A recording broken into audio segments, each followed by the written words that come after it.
Aspirant, welcome back to my YouTube channel. आज मैं बताने वाला हूँ इम्पॉर्टेंट केमिस्ट्री रिएक्शंस।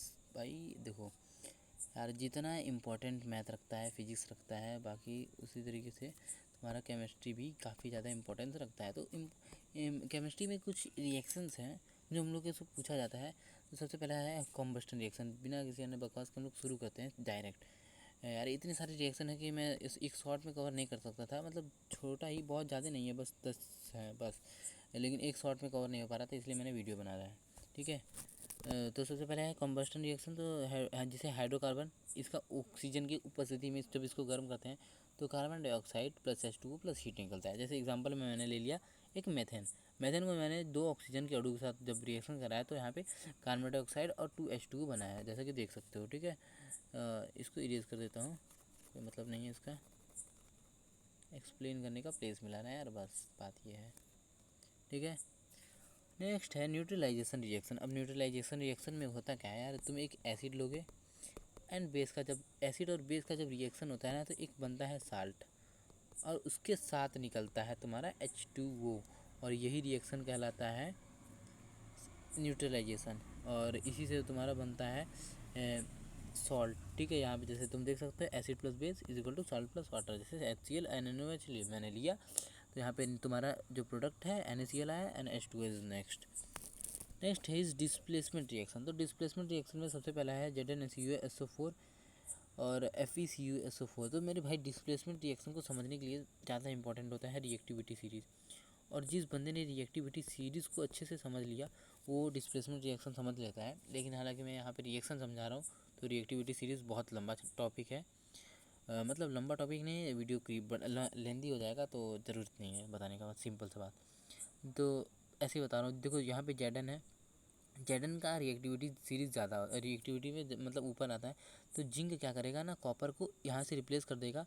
कॉपर को जब यहाँ से रिप्लेस कर देगा तो ये ना यहाँ पे SO4 के पास आके चिपक जाएगा, जिससे तरीके से यहाँ पे देख सकते हो ZnSO4 कॉपर को हटा दिया और खुद आके बैठ गया।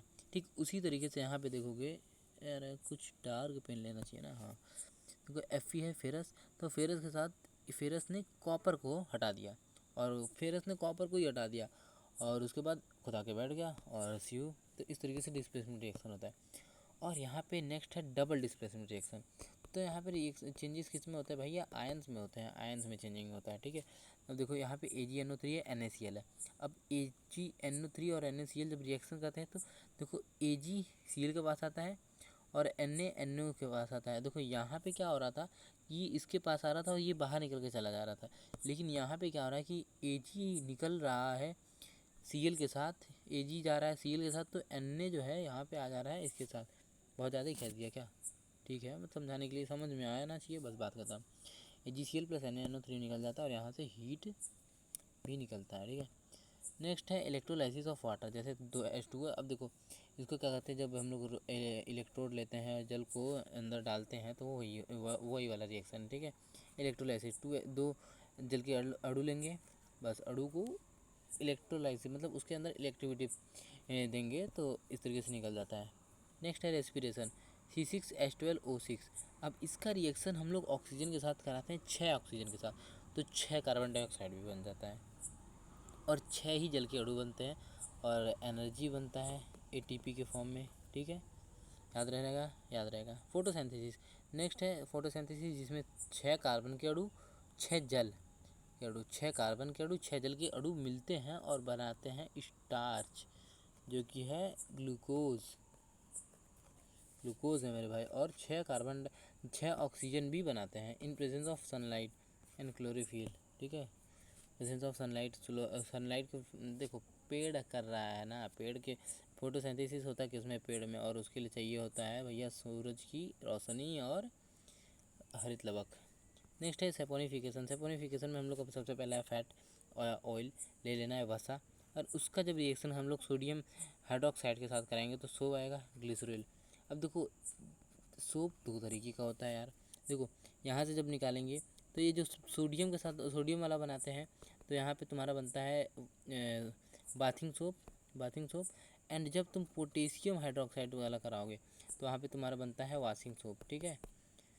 नेक्स्ट है फर्मेंटेशन। फर्मेंटेशन में हम लोग सबसे पहले स्टार्च को लेते हैं, स्टार्च को हम लोग गर्म करते हैं या फिर ऑक्सीजन के साथ ये भी रिएक्शन करता है तो 2C2H5OH बनता है। ये क्या है भैया, अल्कोहल है, C2H5OH प्लस ये कार्बन डाइऑक्साइड में टूट जाता है। नेक्स्ट है रस्टिंग ऑफ आयरन। तो रस्टिंग ऑफ आयरन में तुम देख सकते हो कि 4Fe लिए, ऑक्सीजन ले लिए, अरे जल के अणु ले लिए, फिर ऑक्सीजन ले लिए, फिर ऑक्सीजन लोगे और यहाँ पे तुम्हारा बन जाएगा 4FeOH3। ठीक है, इस तरीके से रस्टिंग होता है, मतलब जंग लगता है, जंग लगता है। ठीक है, फर्दर डिहाइड्रेट ऑफ Fe2O3 ये भी तुम्हारा आयरन मतलब जंग का ही फॉर्मूला है। अब देखो physics and biology related equation. अब फिजिक्स और बायोलॉजी में तो उतना नहीं है, लेकिन फिजिक्स का एक कुछ इक्वेशन जैसे ये तुम्हारा न्यूक्लियर रिएक्शन है, जैसे 235U प्लस एक नाइट्रोजन का सब जब रिएक्शन कराते हैं तो बेरियम प्लस क्रिप्टॉन बनता है और 3 न्यूट्रॉन बनता है प्लस एनर्जी बनता है।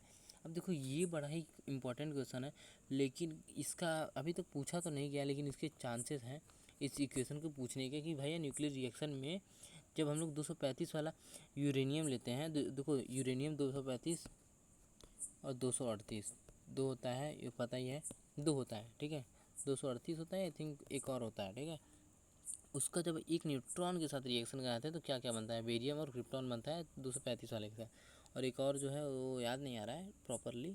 ठीक है, बाद में बता देना। ओजन फॉर्मेशन O2 प्लस O बन जाता है O3।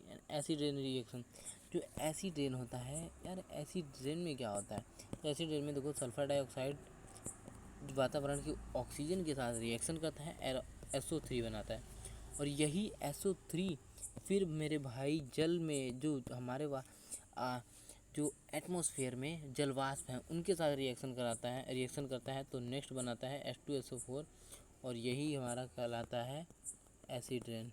ठीक है, समझ गए कि नहीं समझ गए।